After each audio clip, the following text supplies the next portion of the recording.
अरे फौजी साहब, सलाम वालेकुम। बातचीत चल रही, महफिल जमिएगा।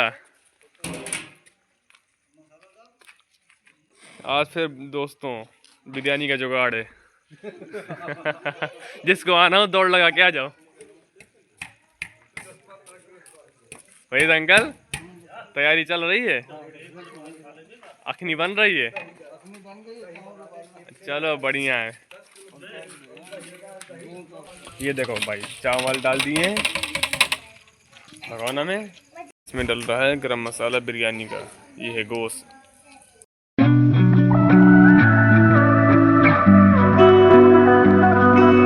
अस्सलामुअलैकुम everyone, welcome back to my channel. तो मैं फैज नसीम। तो आपके सभी कैसे हैं? आई होप आप सब जाओगे खैरियत से होंगे। तो इस वक्त मैं जा रहा हूँ पहाड़ी बाव की मस्जिद, और रमज़ान करीम की ये लास्ट रात है, 29वीं सब है। तो तकरीर होगी, फिर नमाज होगी, उसके बाद सहरी के इंतजाम है। तो फटाफट चलते हैं पहाड़ी बाव की मस्जिद। तो एंड तक बने रहे ब्लॉग में। अभी थोड़ा टाइम है तकरीर शुरू होने के लिए, 12:30 पे तकरीर शुरू होगी। तो तब तक मैं जाता हूँ मस्जिद में, थोड़ा दीन की बातें होंगी और थोड़ा बातचीत करेंगे। और मस्जिद में लड़के तिलावत करने में लगे, तस्बीह पढ़ने में लगे। A few moments later. तकरीर स्टार्ट हो चुकी दानिश भाई की। ईसा का जोहर देखना चाहता हूँ और तकवा देखना चाहता हूँ, तो मेरे साथी अबू जर गफारी ने देख लिया। इस लेवल था, ये लेवल था तकवे का कि आप लेकिन पहुंचे वहां पे आखिरी में, जब फतेह मक्का हो गया, उसके बाद काफ़ी वो फतुहात हो गई। आप हुजूर के पास पहुंचे, या रसूल अल्लाह, मुझे भी कहीं का गवर्नर बना दीजिए। अब देखिए ये बात क्या है, गौर से समझिएगा। आप लोग मर्द हजरात हैं, अथॉरिटीज़ आपके पास आएंगी। आप लोग तो अथॉरिटीज़ संभालने के लिए बने हो ना। कोई पुलिस में जाएगा, कोई डीएम बनेगा, कोई कहीं की अथॉरिटी संभालेगा, कोई कहीं की अथॉरिटी संभालेगा, कोई डॉक्टर बनेगा, कोई इंजीनियर बन रहा है। अथॉरिटीज़ आएंगी यहाँ। अथॉरिटी है क्या एक्चुअली, समझ लीजिएगा। खुशी मनाने वाली चीज़ नहीं है अथॉरिटी। अबू जर गफ्फारी रज़ी अल्लाह ताला अन्हु पहुंचे हुजूर के पास। या रसूल अल्लाह, मुझे भी कहीं का गवर्नर बना दीजिए, मैं भी खिदमत दीन करना चाहता हूँ। तो हुजूर ने क्या जवाब दिया? तुम उसके लिए तैयार नहीं हो, तुम उसके लिए तैयार नहीं हो। और अगला जुमला क्या कहा? ये ओहदे मैदान हश्र में रुसवाई का सबब बन जाएंगे। आदमी अपना हिसाब नहीं दे पाएगा, अपना ओहदे का कहां से हिसाब दे पाएगा? ओहदे इतनी बड़ी जिम्मेदारी होती है। तो sense of responsibility, sense of ownership समझिएगा कि मैंने ओन क्या किया है, क्या चीज मेरी जिम्मेदारी पे आई है। कुछ नहीं तो बीवी बच्चे तो मेरी जिम्मेदारी पे आई हैं। जिम्मेदारी का मतलब क्या होता है? ओनरशिप का sense of ownership. Blame buyers. Commissioner के नीचे कोई भी खता काम नहीं है। अगर कोई रिश्वत ले रहा है, बेईमानी कर रहा है, समझ लीजिए सारी जिम्मेदारी कमिश्नर की बनती है। उसके सबऑर्डिनेट्स कर रहे हैं, तुम्हारी जिम्मेदारी पे। तो घर में जो भी कुछ गड़बड़ हो रही है, उसका जिम्मेदार कौन? अब्बू। घर के सुकून की रिजाल कव्वामीना अलन निसाए कहा गया है। कव्वाम बनाया है मर्द को औरत पे। कव्वाम मतलब अथॉरिटी दी गई। अथॉरिटी का मतलब होता है ब्लेम बायर। किसी की कोई गलती नहीं, मेरी गलती है सारी, मैं रेस्पॉन्सिबिलिटी लेता हूँ। बच्चा फेल हो गया, बेटा मेरी जिम्मेदारी है, फेल हो, मैंने थोड़ी लापरवाही कर दी। इंशाल्लाह अगली साल हम टॉप करेंगे। घर में बेसुकूनी है, उसकी जिम्मेदारी बनती है सुकून लेकर, ब्लेम लगाता ना घूमे किसी पे। बीवी तेज है, बीवी गुस्सैल है, बेसुकूनी है, ये मेहराए वाले रीजन नहीं चलेंगे अल्लाह के यहाँ। बिल्कुल बिल्कुल कतई नहीं। एक रास्ता छोड़ा है अल्लाह ने, बिल्कुल। अगर बीवी बना के रखे हुए हो तो उसकी जिम्मेदारी तुम्हारी जिम्मेदारी, उसकी गलती हो ही नहीं सकता। अथॉरिटी के नीचे जितनी भी पोस्ट आती है, उन सब की जिम्मेदारी अथॉरिटी की होती है। जैसे मैंने अभी आपको बताया था ना कि कोई हेल्थ सर्विस में, हेल्थ सेक्टर में अगर कोई कांड हो जाए तो आदमी कहता है health minister should resign, health minister को रिजाइन कर देना चाहिए। तो घर में जब झगड़ा होता है तो ये क्यों नहीं कहा जाता कि अब्बू को रिजाइन करना चाहिए अपनी पोस्ट से? ये सेंस ऑफ ये है सेंस ऑफ ओनरशिप जो इस्लाम सिखाता है। कव्वाम का मतलब है जिम्मेदारी, कव्वाम का मतलब लग्जरी नहीं है, याद रखिएगा। और जिम्मेदारी क्या होता है? गले का फंदा।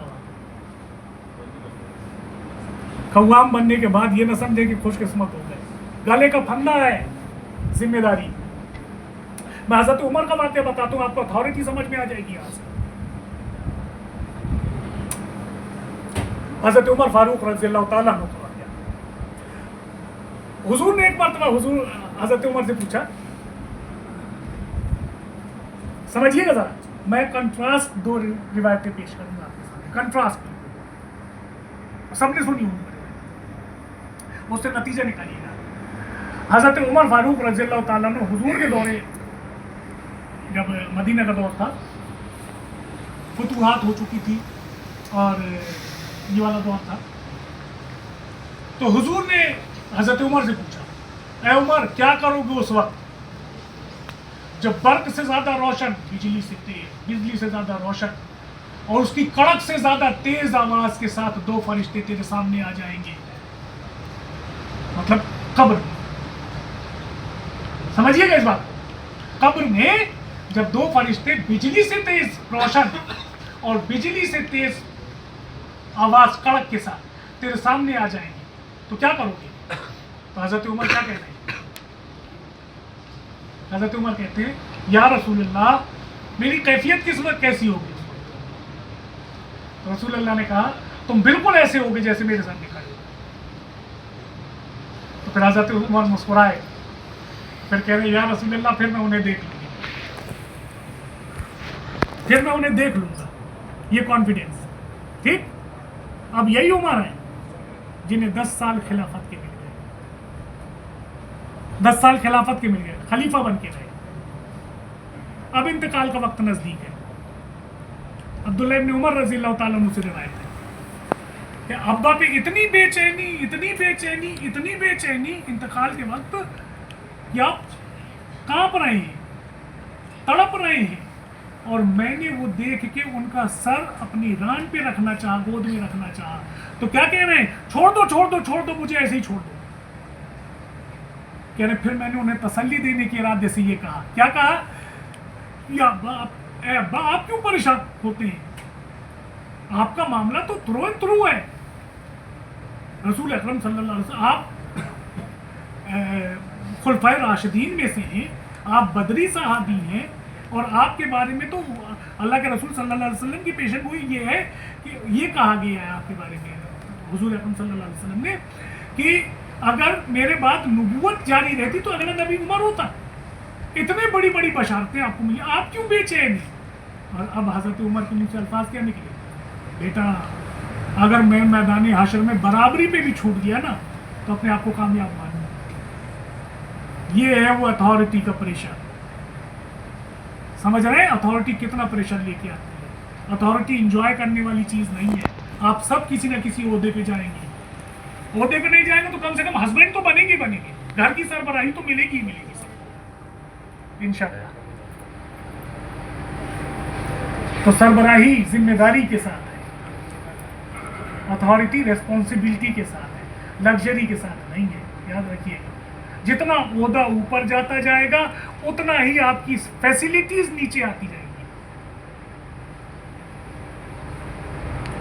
हजरत उमर बिन ये अब्दुल अजीज रहमतुल्लाह अलैह को वाक़या बताऊं, पिछली बार बताया था।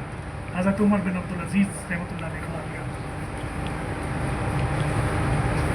जब ये इस्लाम सिखाता है, मैं बता रहा हूँ, सीखिए इस्लाम। ये सारी चीजें जो पूरी दुनिया भूल चुकी, कौन याद दिलाएगा दुनिया को कि अथॉरिटी भी एक चीज होती है? भाई, अथॉरिटी रेस्पॉन्सिबिलिटी है, लग्जरी नहीं है। लोग सोचता है बस एक बार डीएम बन जाओ फिर सुकून ही सुकून। सुकून नहीं, फिर मुसीबत है। एक कुत्ता भी प्यासा घूम रहा है तो जिम्मेदारी तेरी है फिर जिले में।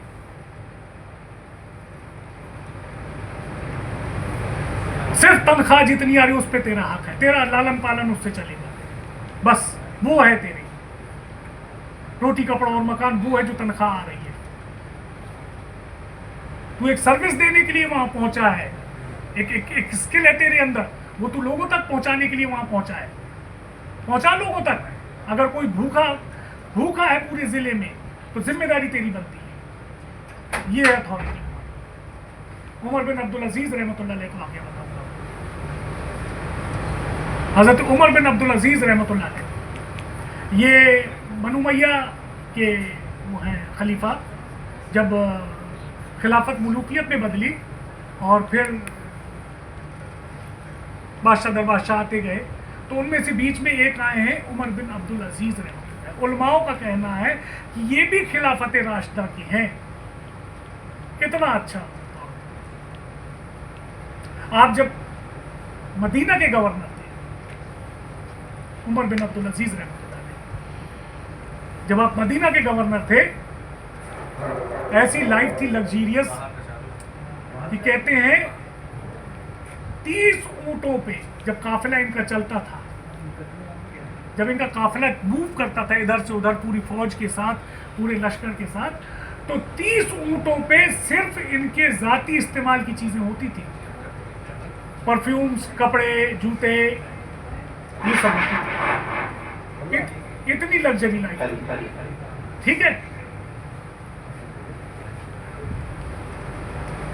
अब वो एक तवील वाकया है, वो किसी और रोज बताऊंगा बने कैसे थे ये। मरवान के बाद मरवान के बेटे अब्दुल मलिक, फिर वलीद, उसके बाद तो खैर लंबा वाकया है। खिलाफत मिली कैसे, पहले तो वो बार बार अच्छा मैं बताई उनका वाकया। आप समझ लीजिए जिंदगी की जिम्मेदारी क्या है मर्द होने के नाते। आप लोगों की याद रखिएगा ये जिम्मेदारी नहीं निभाई तो अल्लाह की कसम खाने काबा अपने हाथों से बना दो, जन्नत की महक तक नहीं मिलेगी अगर अपने होने को सही साबित नहीं किया, अगर अल्लाह के साथ वफादारी नहीं है। याद रखिएगा, चाहे जितने हज कर ले, चाहे जितने उम्रा कर ले, चाहे जितना जो कुछ कर ले, अगर होने की जिम्मेदारी नहीं निभाई तो गए, तो चले गए काम से। तो क्या हुआ था कि जो एग्जिस्टिंग खलीफा था, एग्जिस्टिंग खलीफा, उसका इंतकाल होने वाला था और उसके बच्चे छोटे छोटे थे। मरवान के बाद मलिक, मलिक के बाद वलीद, और मलिक का इंतकाल जो हुआ था वो अचानक हो गया था, तो उसका छोटा भाई वलीद बैठा दिया गया।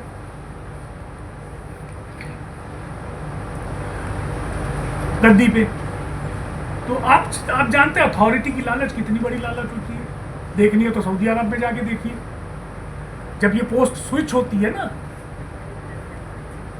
शाही घराने के सैकड़ों लोगों को फांसी दी जाती है। ये भी खतरा हो सकता है मेरी गद्दी के लिए, ये भी खतरा हो सकता है, इसे भी मार दो, उसे भी मार दो, उसे भी मार दो, ये किया जाता है। अथॉरिटी की हमेशा से यही रिवाज रहा है, राजाशाही में यही रिवाज रहा है। तो जैसे ही